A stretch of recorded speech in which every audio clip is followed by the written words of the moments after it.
You've had an expansive career covering global politics.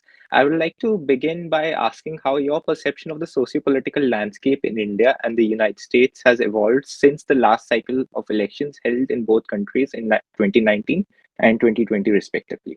The United States is in a period, depending on how you look at it, and of course, when you look back at things from a greater distance, they take on a completely different light than often than how you look at the time. But right now, we're in an anti-incumbency frame of mind. Each presidential election in the United States, there's a change of the incumbent gets thrown out.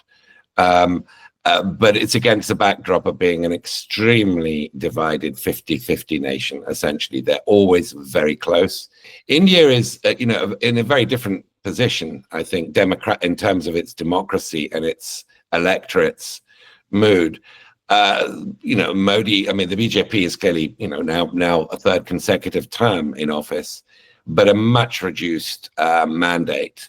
So it was a very interesting election, because it does set up the possibility of an actual defeat of the BJP post-Modi in 2029. And I think, the Indian politics has presidentialized, or maybe that's an understatement. Modi is a sort of different kind of figure and therefore irreplaceable. You can't imagine Amit Shah replacing Modi. But Indian politics, it looks open for the first time in more than a decade. And that is interesting.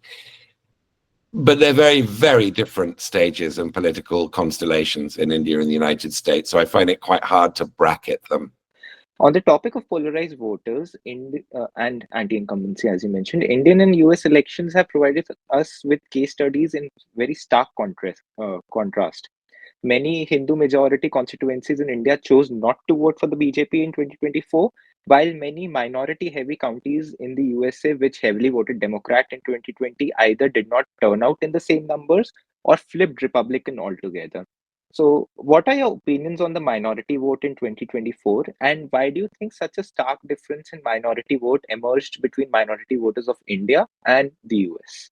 Essentially, what's happened is the Democratic Party, the center-left party, has ceased to be the party of the working class.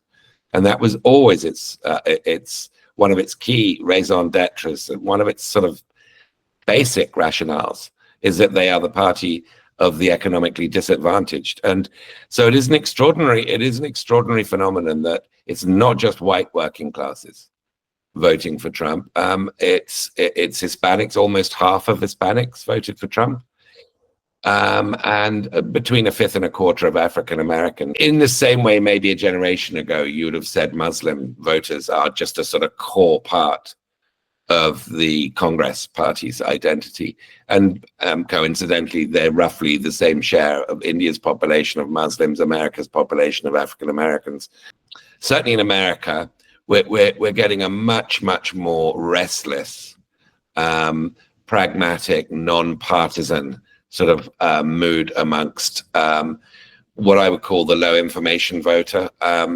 They don't have any strong ideological dispositions. They weren't particularly intimidated by the idea that Trump is a threat to democracy or to constitutional order. I think they felt that pre-COVID they had rising incomes, and since COVID they haven't. And therefore, it was simply an inflation-related, an anti-inflation-related vote against the incumbents. There is a similarity here between elites in the media, the universities, educated elites, who tend to see sort of values issues and questions of principle as very important, and overlook the degree to which things like inflation in America, or, just the provision of safe toilets for women, just how important that is, to underestimate just how important these bread and butter issues are to people, and how little ideology really impacts on how they vote. This is part of the genius of how Modi is governed, is that he's recognized that and provided genuine material improvements to people at the grassroots level, certainly the urban grassroots level in India. That just doesn't register to somebody sitting in Lachin's Delhi. Politicians in the United States aren't left-leaning enough. And this notion has further increased now that many people believe that one of the key reasons for Kamala Harris's defeat in the elections was her moderate position on issues such as Gaza. So, what would you say your opinion is on such commentary? And do you believe that this so called inherent right wing nature of American politics makes matters difficult for the Democratic Party because they come under a situation where they have to convince voters to not vote Republican as opposed to voting Democrat? I think in a 50-50 country where there's electoral college, like you have in the United States, and therefore it boils down to a handful of swing states where a few thousand votes here and there are going to flip the whole election outcome. Since Trump took all 7 swing states, including ones with no Arab Americans and very small student populations, you can't really attribute her defeat to that. It's certainly one of the contributors. And the Democratic argument, the Harris campaign's argument that, look, it will be worse under Trump, might well, for Palestinians, might well be borne out. I mean, if you look at his early appointments, they're ultra hawkish.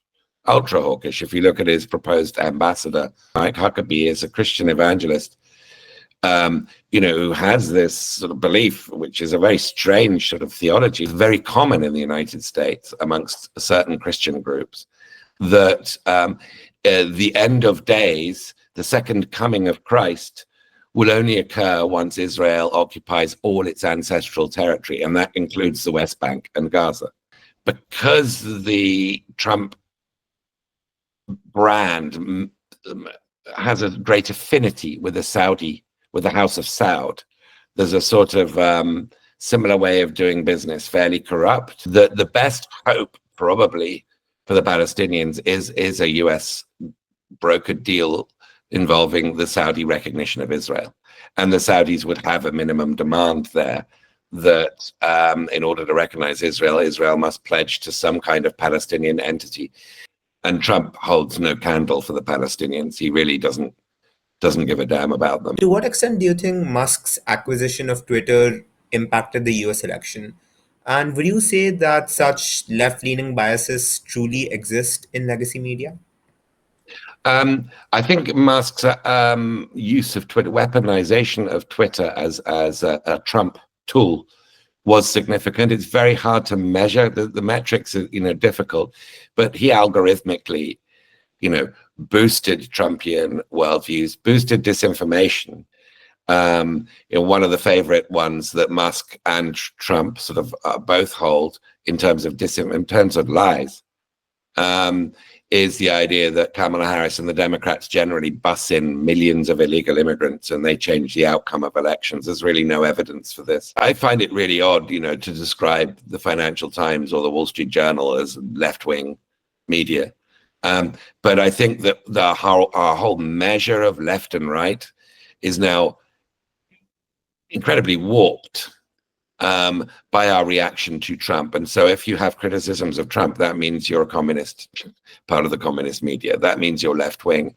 If you have fact checkers, if you print corrections, whatever it might be, if you have a sort of old world empirical approach to reporting, then that means you have a left-wing bias. So in other words, the bias towards trying to capture reality is left-wing. But I think the one thing that would unite a lot of legacy media is a sort of critical coverage of Trump, not necessarily anti-Trump, but holding him to account on fact-checking and such as over that whopping piece of disinformation on millions of illegal immigrants being bussed in to vote. We are in an age right now where the wealth disparity is ever increasing, and that's not a problem limited to one nation. That's something we see internationally these days. And if we were to bring it back to India, the role of billionaires is omnipresent here as well. And this has come back to the limelight in recent times owing to the SEC's indictment of Adani. So, what are your thoughts on the growing oligarchical trend in India and around the world? And where do you think this trend is headed in the future? So what's happened in India? I mean, India is one of the most unequal countries in the world. What's happened in India isn't necessarily unique to India. I mean, China is conducting a crackdown, has been for a few years now, on its super rich, because there's a belief that they challenge people like Jack Ma are challenging the communist monopoly on power, or at least rivaling the sort of attention. India, of course, it's quite different in terms of the political relationship with the super rich, which has been very cozy. The Ambanis and the Adanis, in particular, have been close to the ruling party, and when with the BJP. I guess traditionally you had a slightly more genteel sort of Tata Birla relationship with with Congress governments, but the sort of macro trends beyond India, the global ones, are a winner takes all. Technology, the globalization of markets means your return on capital, if you are a winner, is just multiplied. I think there are specific conditions in India, including the political coziness with the really big titans, that entrench their market dominance and their extreme wealth even more. Many have cited that the reason they voted for Trump was the state of the American economy under the Biden and Harris administration. And Trump's economic plans are also attracting a lot of heat owing to his plans to increase tariffs and J.D. Vance's argument for devaluing the dollar. In light of these plans, how do you see the future of the US economy? And more importantly, how do you see the evolution of the United States' trade partnership with other countries? It's a very good question. I mean, Trump's unpredictable. You know, the last thing that we were expecting was that he'd come out with a 25% tariff on Canada and 10% on China. This was pretty much the mirror image of what people were expecting. But he's a blusterer. He's not in office yet. He shouldn't actually technically be bargaining with anybody because he's not been inaugurated. But he does things in a very unorthodox way. He's a protectionist for sure. He's a mercantilist, in fact, and the mercantilists believe that trade should be in balance between countries, that deficits are a sign of unhealthiness. So the biggest deficit the United States has is with China. And his ultimate tariff plans, I think, are to impose much larger ones, up to 60% on China. So what we'll see is what we've already been seeing, is the Chinese shifting supply chains and production facilities to Vietnam, to Indonesia, to Mexico, and so forth. So the overall US trade deficit will remain the same. It'll just reshuffle with whom it's growing and with whom it's falling bilaterally of it. But it's clear that the American electorate has now twice voted for Trump, and Trump is very much against globalization.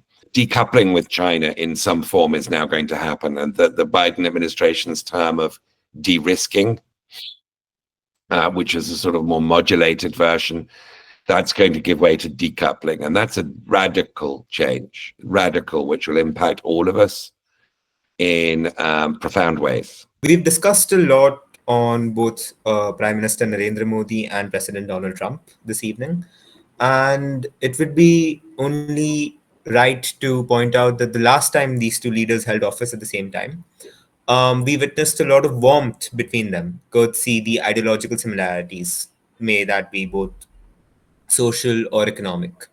So, how do you foresee the overall trajectory of the Indo-American relations evolving now that we see them coming back for a second joint partnership?